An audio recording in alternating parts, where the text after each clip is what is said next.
We're joined now by White House Deputy Press Secretary Karine Jean-Pierre. Thank you so much for being here. Thank you so much for having me, Lindsay. Hello. So often these speeches to the joint session of Congress have lofty rhetoric and ambitious proposals that don't really reflect the political realities of what can actually get passed, especially in a divided Congress.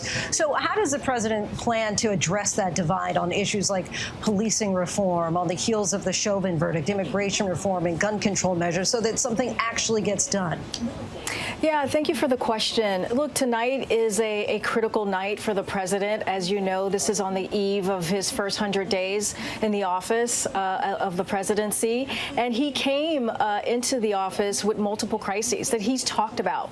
The economic crises, the climate change crises, the pandemic crises, and also this racial crises that we're in, the inequality, the systemic racism that he has talked about for some time now, especially during the campaign, about the moment that we're in as a country. And so tonight, as you just stated, Lindsay, he's going to talk about a couple of things. He's going to talk about the American Families Plan and talk about the investment in children and families and our kids and our grandkids. But he's also going to talk about police reform, and he's going to talk about immigration and gun safety. And as it comes to police reform, the president has been very clear. It's time that we take action.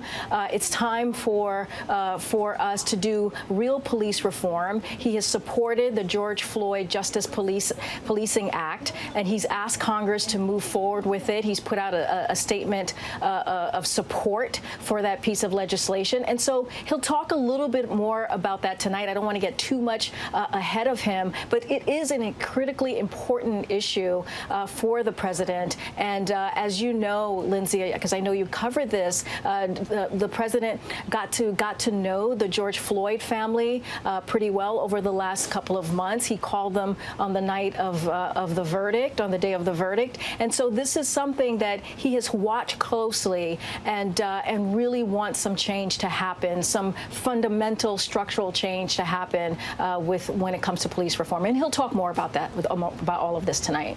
And the president, of course, is going to be talking to members of Congress, but he's also addressing the American people at large. So what's the most important message that he's trying to convey to Americans who are watching at home?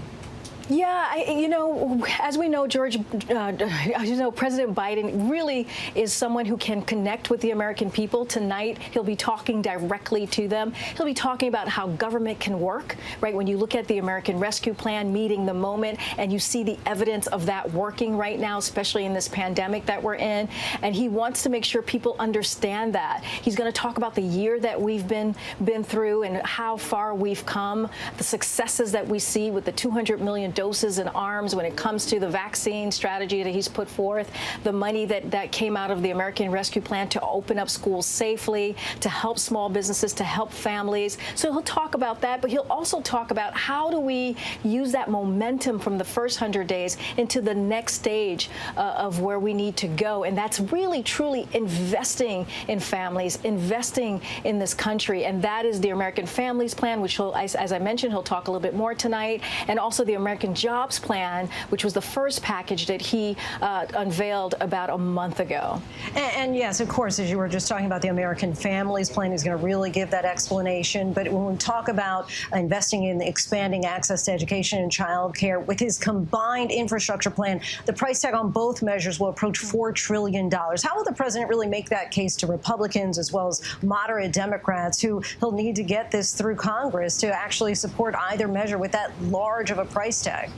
Well, a couple of things, Lindsay. Look, one of the things that we have realized in this pandemic is how badly people have been left behind. The middle class, the working class have not been moving forward with the economic growth that we have seen. And this is something that we know, like when we see GDP go up and we see unemployment and economic growth, it should bring everyone along. And so one of the things that Joe Biden has talked about, the president has talked about, is building back better than we were before.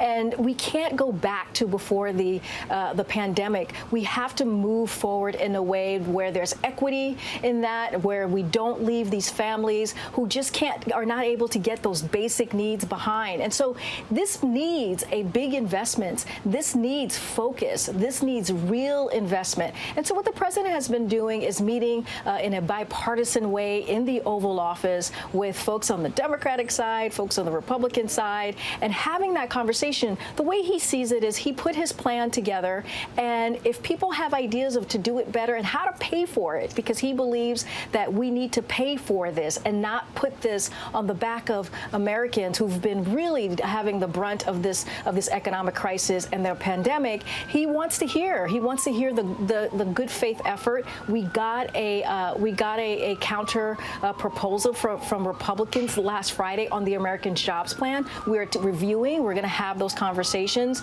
with the Republicans that put that forth. And also, we just announced today that the president's going to be meeting with leadership on both the House and the Senate side, the Big Four, as they like to call them, on May 12th, and to continue to have those conversations with leadership as well. We believe that this infrastructure plan that we've been talking about should get bipartisan support, because we have seen bipartisan support outside of Washington, D.C., Republicans, Independents, Democrats. So legislators, we should come together and get bipartisan support on this piece of legislation, both the American Jobs Plan and the American Families Plan.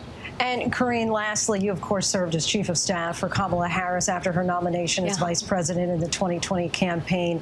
I keep imagining this moment, right, where tonight we're going to have President Biden in the forefront and then two women right behind him. Of course, Vice President Harris and Speaker of the House Nancy Pelosi. Kind of give us a sense of what you can imagine is going to be running through your mind and so many others watching that moment.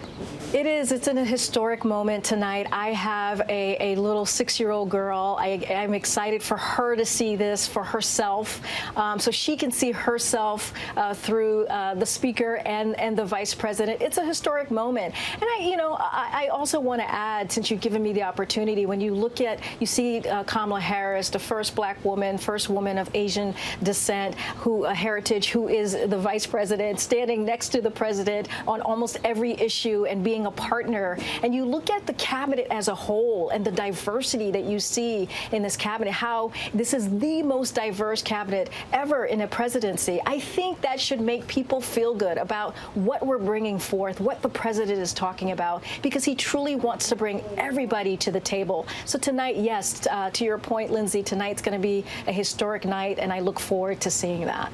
Karine Jean-Pierre, we really appreciate you talking with us and coming on the show. Thank you, Lindsay. Appreciate it. Hi, everyone. George Stephanopoulos here. Thanks for checking out the ABC News YouTube channel. If you'd like to get more videos, show highlights, and watch live event coverage, click on the right over here to subscribe to our channel. And don't forget to download the ABC News app for breaking news alerts. Thanks for watching.